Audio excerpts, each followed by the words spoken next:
اور یہ اسی قانون کے پابند ہیں اور ہر سیارے کے بارے میں ہم ٹھیک علم رکھتے ہیں کہ یہ اس جگہ پر ہے، تو چاند بھی ایک سیارہ ہے. اس کو آپ مصنوعی سیارہ نہیں کہیں گے، یہ ایک فطری سیارہ ہے، اور اس کی پوزیشن کو، اس کے مقام کو آج ہم دعوے سے بتا سکتے ہیں کہ یہ 1 انچ تک کہاں ہے. لہٰذا یہ جو مولوی صاحبان ہیں، ٹھیک ہے آپس میں کبھی اتفاق کرتے ہیں، کبھی اختلاف کرتے ہیں، کچھ ان کے آپس کے جھگڑے ہوتے ہیں، آپس کی دوستیاں ہوتی ہیں، لیکن سائنس میں ذرا بھی شبہ نہیں. سائنس ٹھیک بتا سکتی ہے کہ چاند آج کہاں ہے. اور چاند کو چھوڑیے، چاند تو بہت چھوٹی چیز ہے، اب تو انسان مریخ تک پہنچ گیا ہے. اور مریخ کیا، اب ہر سیارے پر ہم پہنچ چکے ہیں، اس کا معائنہ کر چکے ہیں، اور اب نظام شمسی سے باہر نکل کر ہم کائنات کی وسعتوں میں جا رہے ہیں.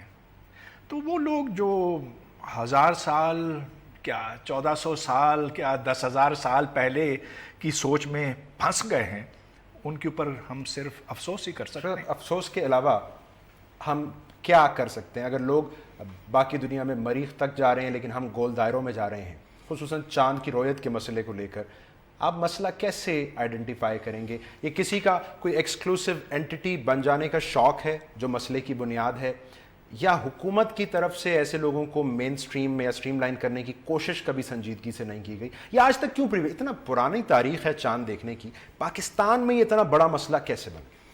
دیکھیے، سب سے پہلے تو ہمیں لوگوں کو قائل کرنا ہوگا کہ ہم ٹیکنالوجی استعمال کر سکتے ہیں دینی مقاصد کے لیے، جو ہم کرتے ہیں.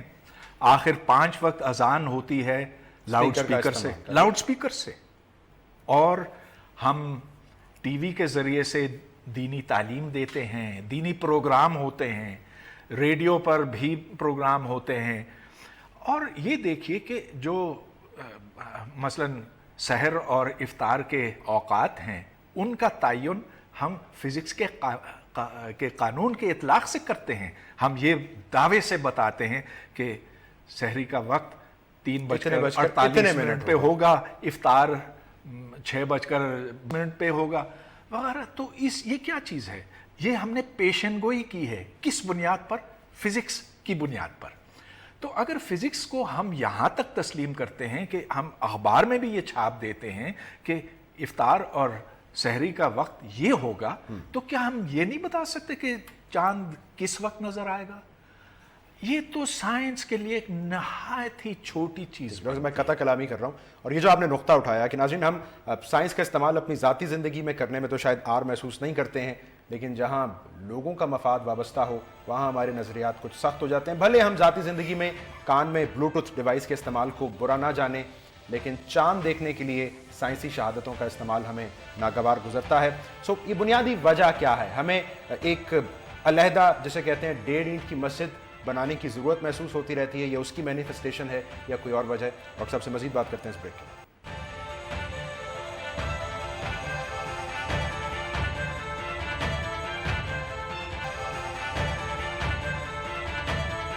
Welcome back. ناظرین ہم بات کر رہے ہیں پروگرام میں کہ پاکستان میں رمضان اور عید الفطر کا چاند نظر آنا یا نہ آنا ایک مسئلہ آج تک کیوں ہے. اگر ہم اپنی تاریخ پر نظر ڈالیں تو ایوب خان صاحب کے دور میں 1961 میں ایسا ہوا کہ حکومت کی جانب سے عید کا چاند نظر آنے کا اعلان کیا گیا، لیکن پھر کچھ تاخیر سے یہ اعلان واپس لے لیا گیا. اور پھر کچھ اسی طرح کے واقعات ایوب خان صاحب کے دور میں 66 اور سن 67 میں بھی ہوئے. سو بظاہر ڈاکٹر صاحب ایک ہمارا ہسٹری کا بیگیج ہے ساتھ عدم اعتماد کا کہ جی دیکھیں نا، حکومت کو جب آپ ذمہ داری دیتے ہیں ان کو کبھی کوئی چیز نظر آتی ہے، پھر اعلان واپس بھی چلا جاتا ہے. تو ایک ایکسس بیگیج ہے. سو ریاست کا کردار اس کانفلکٹ کو سالو کرنے میں آپ کو مناسب نظر آتا ہے؟ میں 61 کی بات کر رہا ہوں، یہ 2016 ہے. یہ ریاست کے اوپر لازم ہوتا ہے کہ وہ تمام اختلافات کو، تمام آراء کو دیکھتے ہوئے یہ فیصلہ کرے کہ آیا کہ عید ہونی چاہیے اس دن کہ نہیں. حتمی فیصلہ، آخری فیصلہ ریاست کا ہے. اسی طرح سے ہوتا ہے مصر میں، جہاں مختلف علماء کی رائے لی جاتی ہے اور پھر الازہر یونیورسٹی یہ طے کرتی ہے کہ کیا اگلے روز عید ہوگی کہ نہیں. پاکستان میں بھی ایسا ہی ہونا چاہیے. آخر اگر یہاں ہم ایک قوم ہیں، اگر یہ ایک ملک ہے جس کی ایک حکومت ہے، تو پھر یہ اس کے اوپر لازم ہوتا ہے کہ بجائے اس کے کہ 2 عیدیں یہاں منائی جائیں، ایک ہی عید منائی جائے، اور وہ تمام جو شہادتیں ہیں ان کو سامنے رکھتے ہوئے آخری فیصلہ سرکار کا ہونا چاہیے۔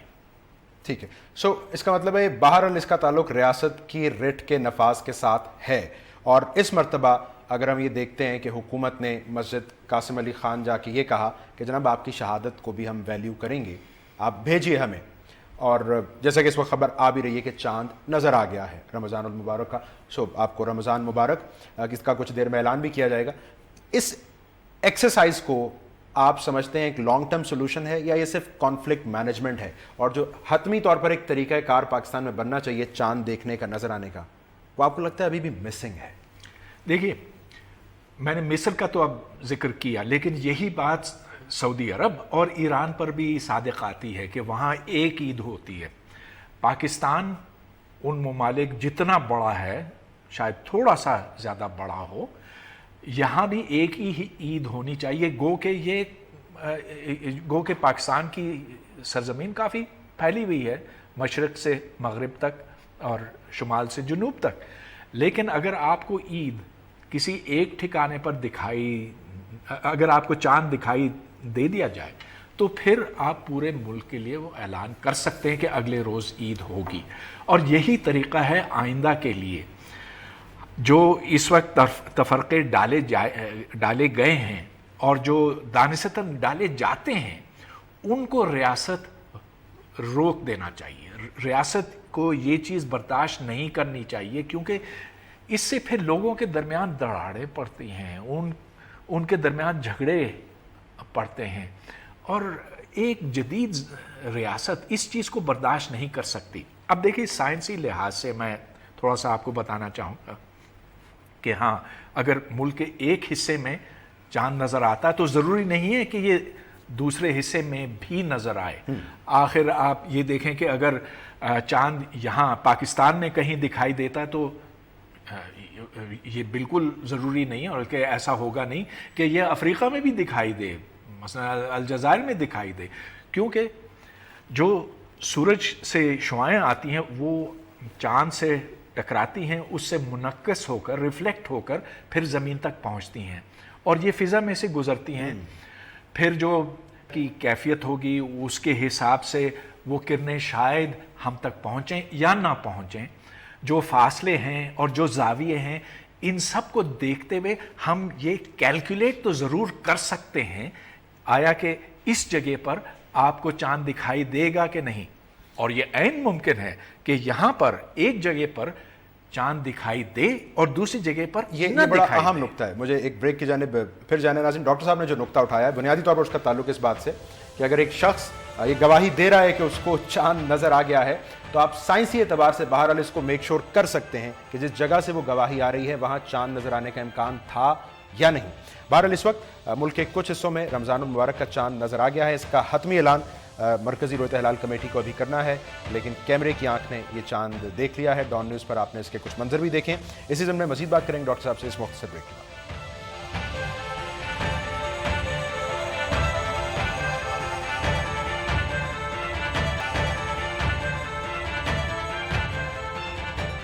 ویلکم بیک ناظرین، ہم بات کریں ڈاکٹر پرویز گل بھائی صاحب سے۔ ڈاکٹر صاحب، پاکستان کے کانٹیکسٹ میں آپ ہماری جو مذہبی شناخت ہے اور سائنسی تعلیمات ہیں، ان کو ساتھ ساتھ چلتا ہوا کس حد تک دیکھ رہے ہیں؟ کیوں کر ممکن ہے پاکستان کے کانٹیکسٹ میں؟ چیلنج ہے، is it a big challenge? بہت بڑا چیلنج ہے۔ ہمیں اگر ہم دنیا کے اوپر ایک نظر ڈالیں تو انہوں نے جو سائنسی ترقی کی ہے وہ اپنے کلچر کو الگ نہیں انہوں نے کیا ہے، لیکن سائنس کو مذہب سے علیحدہ کیا ہے۔ یہ کہا ہے کہ ہاں، یہ دین جو ہے ہمیں بہتری کی طرف اخلاقی طور پر بہتر بناتا ہے، ہماری عاقبت اس سے سنور جائے گی، لیکن جو دنیاوی حالات ہیں اور جو معروضی حالات ہیں اور جو فطری حالات، جو فطرت کے قوانین ہیں اور جو فطرت کے مظاہر ہیں، ان کو سمجھنے کے لیے ہمیں سائنس چاہیے، اور سائنس ایک ایسی چیز ہے جو ایجاد ہوتی ہے، جو صرف دریافت نہیں ہوتی، جو ایجاد ہوتی ہے. لہٰذا ایجاد پہ ایجاد نے ہماری زندگیوں کو بالکل بدل دیا ہے.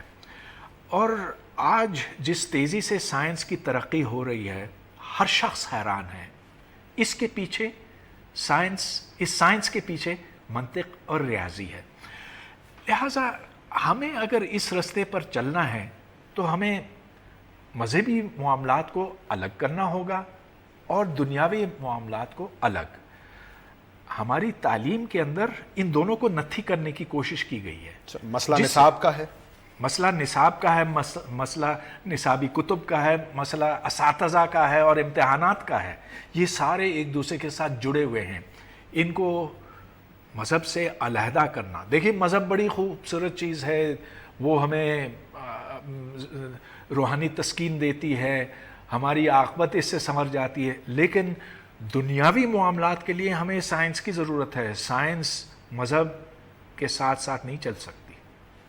یہ پاکستان کے ضمن میں آپ کو لگتا ہے ایک بڑا چیلنج ہے، اور اس چیلنج کو حل کرنے کی کنجی کس میں پنہا ہے؟ اب دیکھیے، اب جو چاند کے مسئلے کے اوپر، جس کے اوپر کافی ہماری بات چیت ہوئی ہے، سائنس آپ کو دعوے سے کہہ سکتی، بتا سکتی ہے کہ آپ دنیا کے اس مقام پر اگر آج اس وقت کھڑے ہوں تو چاند کی کیا کیفیت دکھائی دے گی، کہ اگر ہلال نظر آتا ہے تو وہ کتنا روشن ہوگا اور کتنا بڑا ہوگا. اور صرف آج کی بات نہیں ہے، 10,000 سال بعد بھی اگر آپ کسی بھی زمین کی کسی بھی جگہ پر کھڑے ہوں، آپ پیشن گوئی کر سکتے ہیں کہ وہاں پر یہ چیز آپ کو دکھائی دے گی. تو اب یہ میں حیران ہوں کہ اتنی کمیٹیاں بنتی ہیں، اتنی شہادتیں لی جاتی ہیں، جبکہ مسئلہ ہے ہی نہیں، کوئی مسئلہ ہے ہی نہیں. آپ کو لگتا ہے اس میں بہرحال اگین وہ کہیں نہ کہیں ریاست یا حکومتی ول کا عمل دخل آ جائے گا جب ہم ایک کمیٹی اس کو ڈیڈیکیٹ کر دیتے ہیں کہ جی آپ کا کام صرف چاند دیکھنے کا ہے، رؤیت ہلال کمیٹی، اسلامی نظریاتی کونسل، تو شاید ہم نے سائنس کی تو جگہ چھوڑی ہی نہیں وہاں. سائنس کے لیے ہم نے تھوڑی سی جگہ چھوڑی ہے. ذاتی اب آپ زندگی میں دیکھیں کہیں کہیں دوربینیں استعمال ہونے لگی ہیں، کہیں کہیں علماء کو جہاز میں بٹھا کر اوپر لے جایا جاتا ہے. ارے بھائی، اگر آپ کو سائنس کے اوپر اعتبار کرنا تو پوری طرح سے اعتبار کیجئے نا.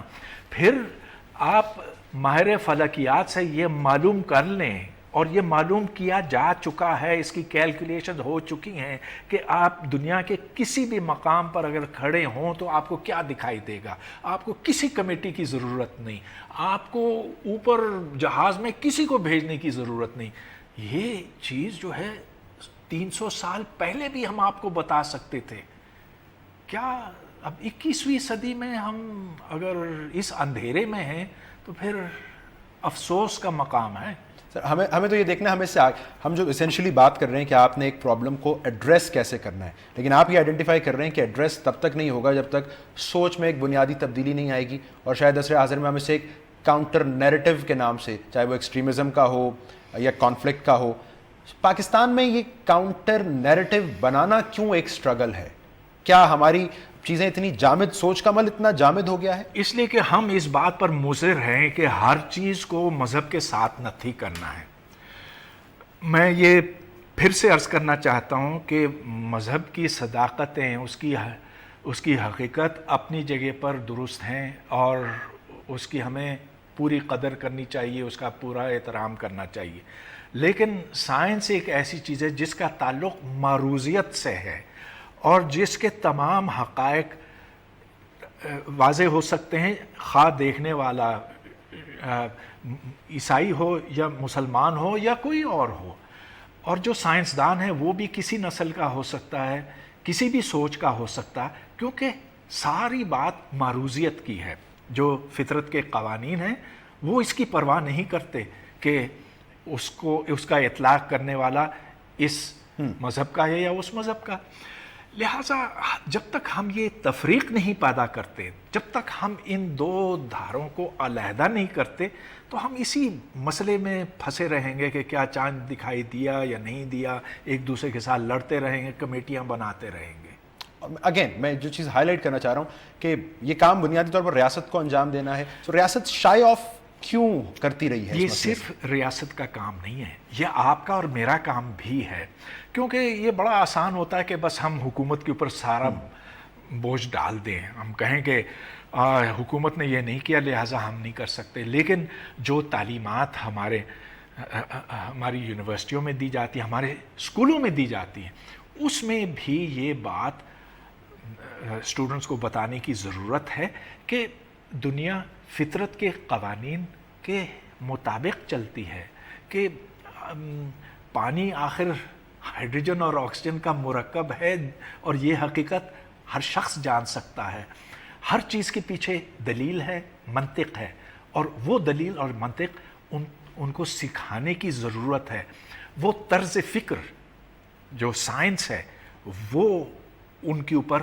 واضح کرنے کی ضرورت ہے۔ جب آپ یہ کہتے ہیں تو استاد اسی معاشرے کا حصہ ہے، اس کا جو وے آف ٹیچنگ ہے وہ اس کی تربیت، اس کی ٹریننگ اس کو شیپ اپ کر رہی ہے، سو کہیں نہ کہیں ریاست کو اون تو کرنا پڑے گا کہ کیا نصاب پڑھانا ہے، کیا نہیں پڑھانا ہے، بچوں تک کیا چیز جی پہنچے گی۔ بالکل، آپ بالکل صحیح کہہ رہے ہیں، ریاست کو ایک بہتر نصاب تیار کرنا چاہیے، نصابی کتب جو ٹیکسٹ بکس ہیں ان کو بہتر بنانے کی اشد ضرورت ہے۔ اس وقت جو ہیں وہ تو ایسے لگتا ہے کہ سائنس کی کتابیں نہیں ہیں، اس میں تو صرف رٹا ہی چلتا ہے، اس میں بھی مذہب اور سائنس دونوں کو نتھی کیا گیا۔ جب تک ہم سائنس کی منطق اور اس کے پیچھے جو سوچ ہے، جو تجرباتی ہے، جو منطقی ہے، جو دلیل اور استدلال پر مبنی ہے، جب تک ہم وہ نہیں سکھاتے تو سائنس ایک مردہ اور بے جان چیز ہو کر رہ جائے گی۔ اس کا انجام یہ ہوگا کہ 1000 سال بعد بھی ہم یہ کمیٹیاں بنائے ہوئے ہوں گے، لوگ جہازوں میں پھر رہے ہوں گے، چاند دیکھ رہے ہوں گے، جبکہ سائنسی حقیقت یہ ہوگی اس وقت کہ انسان کائنات کی وسعتوں میں پہنچ چکا ہوگا، مریخ تو دنیا کی زمین کی ایک کالونی بن چکی ہوگی۔ تو یہ ساری باتیں اگر ہمیں سائنس کو اپنانا ہے تو سائنسی سوچ اپنانی پڑے گی۔ بہت شکریہ ڈاکٹر پرویز ہود بھائی صاحب، بنیادی طور پر نشاندہی کر رہے تھے ناظرین کہ ہمیں بنیادی تبدیلیوں سے آغاز کرنا ہوگا اگر ہم بڑی تبدیلی کو اچیو کرنا چاہتے ہیں۔ نصاب کا ایک بہرحال اہم کردار ہے ہماری زندگیوں میں، بچوں کی تربیت میں، اور اپنی زندگی سے ہمیں سائنس کا وہ خوف ختم کرنا ہوگا جو شاید ہماری انفرادی زندگیوں میں تو ختم ہو چکا ہے، لیکن جب اجتماعی حوالے، معاشرتی حوالے آتے ہیں تو یہ خوف ایک بڑا خوف بن کے ہمارے سامنے آ جاتا ہے اور رکاوٹ بن جاتا ہے۔ پروگرام میں ایک بریک شامل کریں گے۔ کراچی پاکستان کا سب سے بڑا شہر اور اس کے بڑے مسئلوں میں مسئلہ ہے پانی کا، MQM نے اس پر احتجاج بھی کیا ہے، اس پر بات کریں گے پروگرام میں اس بریک کے بعد۔